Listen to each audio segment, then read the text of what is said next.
زیادہ گفتگو اس لیے نہیں کرنا چاہتا کہ میں ایک بھرپور کالم لکھ رہا ہوں اور میں آپ سے بیان کروں کہ اس کالم کو لکھتے ہوئے میری جو کیفیت تھی وہ کیفیت جو ہے وہ بیان سے باہر تھی۔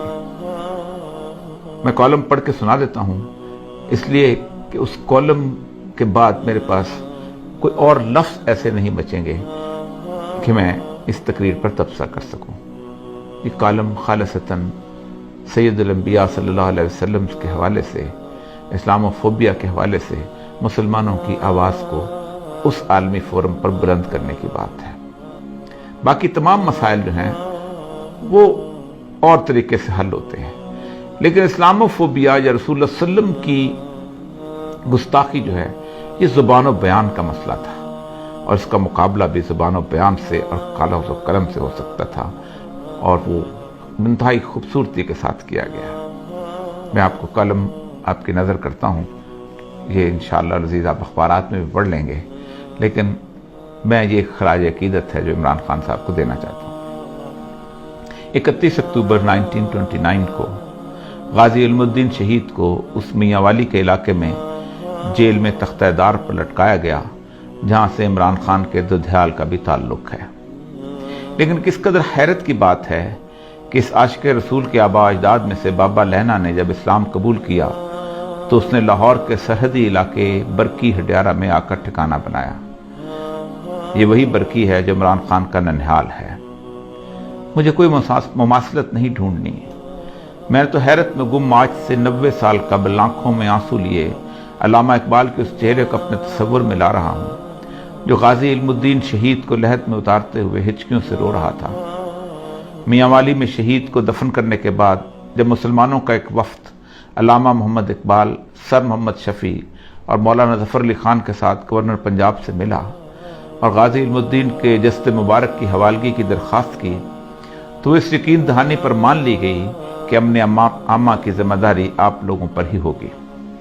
15 دن بعد لاہور کی تاریخ نے ایک خیرہ کن منظر دیکھا۔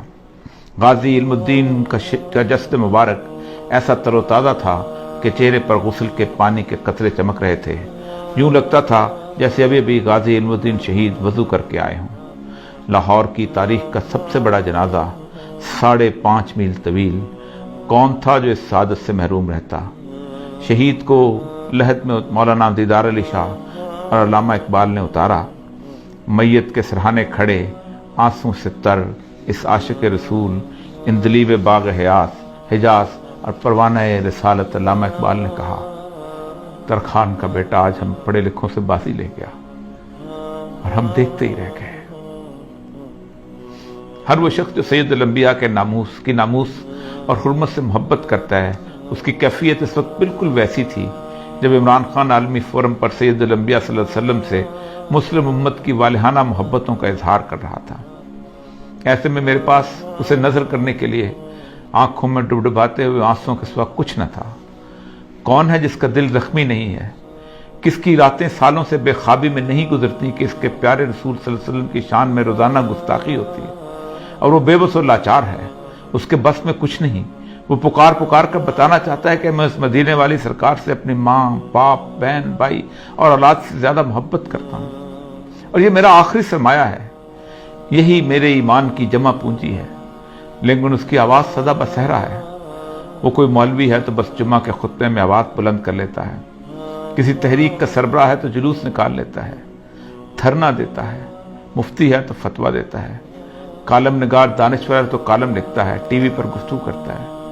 لیکن یہ سب مل کر بھی اپنی آواز گستاخان رسول اور اسلام دشمنوں تک نہیں پہنچا سکتے، اور نہ ہی ان کو عالمی سطح پر اس طرح لاجواب کر سکتے ہیں جس کا موقع اور استحقاق میرے اللہ نے عمران خان کو عطا کر دیا۔ میں تو مالک کائنات کی فرما روائی کا اس حد تک قائل ہوں کہ کوئی پتا بھی اس کی مرضی کے بغیر نہیں ہلتا ہے۔ یہ کیسے ہو سکتا ہے کہ عمران خان کو ناموس رسالت کے لیے آواز بلند کرنے کی توفیق منشاء الہی کے بغیر ہوئی ہو؟ یہ تو انتخاب ہے اور مجھے اس پر صرف رشک کرنا ہے۔ میرے پاس صرف تشکر کے آنسو ہیں۔ اقوام متحدہ کے 193 ممبر ممالک کے جمع غفیر میں 57 مسلمان ریاستوں کے سربراہ ہیں، اور ان میں سے اللہ نے میرے ہی ملک کے سربراہ کو یہ توفیق عنایت کی۔ شاطمین رسول کا قصہ کوئی تازہ نہیں ہے، مغربی دنیا میں اس کا آغاز سید الانبیاء صلی اللہ علیہ وسلم کے وصال کے تقریباً 150 سال بعد 780 عیسوی میں ہو گیا تھا، جب ایک شخص تھیوفس دی کنفیسر نے رسول اکرم صلی اللہ علیہ وسلم کی شان میں گستاخانہ سوانحی خاکہ تحریر کیا تھا۔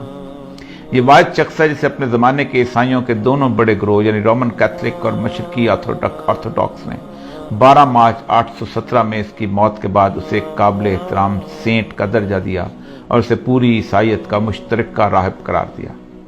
اس ملعون کی موت کے بعد سے آج تک یعنی 1200 سال تک مغربی دنیا کی پوری علمی تاریخ اسلام دشمنی، اسلام فوبیا اور سید الانبیاء صلی اللہ علیہ وسلم کی گستاخیوں سے بھری ہوئی ہے۔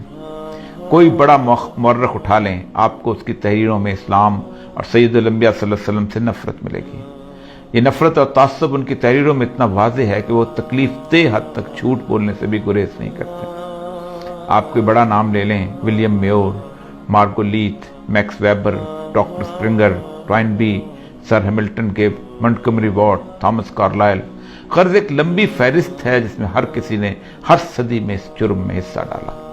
یہ وہ مورخین ہیں جنہوں نے تاریخ میں اتنا جھوٹ بولا ہے اور اس صفائی سے بولا ہے کہ آج مغرب کا ہر بچہ اور میرے ملک کا انگریزی میڈیم تاریخ پڑھنے والا ان 12 سالوں میں لکھے ہوئے اس جھوٹ کو تاریخی ماخذ یعنی ہسٹوریکل سورس سمجھ کر سچ مان لیتا ہے۔ یہ ہے وہ صدیوں پر محیط سازش جس کے خلاف مسلمانوں میں سے محبت رسول کے امین علماء کرام، مفتیان، حکام اور ادیب و دانشوروں نے ہمیشہ آواز اٹھائی، لیکن یہ تمام آوازیں اس امت کے لوگوں کے لیے تسکین روح کا باعث تو بنتی رہیں، لیکن مغرب کے لیے ایک چھوٹا سا واقعہ بھی نہ بن سکیں۔ عمران خان کی تقریر ایک بہت بڑا واقعہ ہے۔ یہ 2 وجوہات کی بنیاد پر زیادہ پر اثر ہے، جادوئی تاثیر رکھتی ہے۔ پہلی وجہ یہ ہے کہ وہ اس مغرب کی تہذیب کا ہیرو رہا ہے۔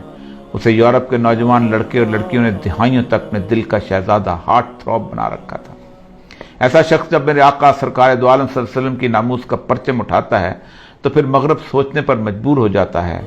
ان کا یقین ایسی تمام جھوٹی تحریروں پر متزلزل ہو جاتا ہے اور وہ اصل اسلامی ماخذ کی طرف رجوع کرتے ہیں۔ دوسری وجہ یہ ہے کہ ایک بہت بڑے اسلامی ملک اور ایٹمی طاقت کا منتخب وزیر اعظم ہے۔ اس کی آواز پورے عالم میں گونجتی ہے اور وہ بھی ایک عالمی فورم پر، تو پھر وہ صرف عمران خان نہیں بلکہ 22 کروڑ مسلمانوں کا نمائندہ بن جاتا ہے۔ ایسا نمائندہ جسے 1.5 ارب مسلمانوں کی نمائندگی کا حق اور میرے آقا کی ناموس کے تحفظ کا شرف بھی خود بخود حاصل ہو جاتا ہے۔ ایسے مواقع گزشتہ 30 سالوں میں بے نظیر زرداری، مشرف اور نواز شریف کو بھی اپنے دور اقتدار میں ملے تھے، لیکن انہیں یہ سعادت حاصل نہ ہو سکی۔ سلمان رشدی کی واحیات کتاب 1988 میں آئی تو پورا عالم اسلام سراپا اشتداد تھا۔ بے نظیر اس کے خلاف احتجاج کرنے والوں پر گولی چلانے کی فرد جرم لے کر دنیا سے رخصت ہو گئی۔ 2005 میں گستاخانہ کارٹون چارلی ہیبیڈو میں چھپے تو مشرف برس اقتدار تھا، پھر زرداری اور نواز شریف دور میں بھی بار بار چھپتے رہے۔ یہ سب حکمران اپنی خاموشی کی FIR لیے اللہ کے حضور جانے کے منتظر ہیں۔ ہر ایک کو اقوام متحدہ کا یہ فورم میسر آیا، سب نے تقریریں کیں لیکن ان کی زبانیں گنگ رہیں، کسی کو اللہ نے یہ قوت گویائی نہ دی تھی۔ علامہ خادم حسین رضوی صاحب کے خلاف جب سپریم کورٹ میں خفیہ ایجنسیوں نے رپورٹ جمع کرائی تو لکھا کہ اوریا مقبول جان انہیں اخبارات اور TV پر بہت سپورٹ کرتا تھا۔ میں نے فرد جرم کے جواب میں کہا تھا، ناموس رسالت کے لیے اگر بدترین ڈاکو اور بدنام ترین ڈاکو بھی کھڑا ہوگا تو میں اس کی جوتیاں اٹھاؤں گا۔ اس وقت عمران خان کی تقریر کے خلاف بولنا یہ ثابت کرے گا کہ آپ کو ناموس رسالت سے نہیں بلکہ اپنے نفس کی ریاکاری سے محبت ہے۔ میری حالت تو اقبال کے آنسوؤں سے بھیگے چہرے والی ہے کہ ساری زندگی ناموس رسالت پر لکھتے بولتے رہے اور ایک مغرب زدہ کھلاڑی بازی لے گیا۔ وہی کیفیت ہے جو اقبال کی تھی۔ میرے پاس ان ٹپٹپاتی آنکھوں میں آنسوؤں کے سوا کچھ نہیں ہے، شاید اس راستے میں یہ قبول ہو جائے۔